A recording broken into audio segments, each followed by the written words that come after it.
बिस्मिल्लाहिर्रहमानिर्रहीम। अस्सलामुअलैकुम दोस्तों।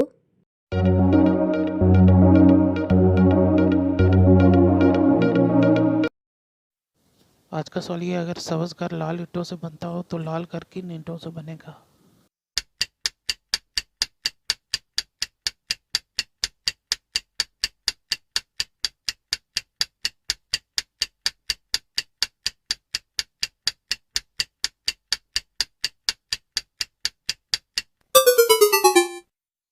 जो इसका जवाब ये, लाल घर भी लाल ईंटों से बनेगा क्योंकि ईंट का रंग भी लाल होता है।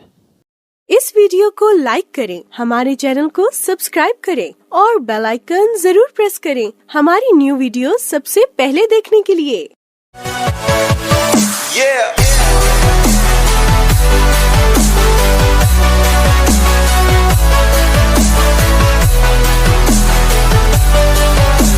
For more updates, subscribe to our channel, click the show links and enjoy watching the videos.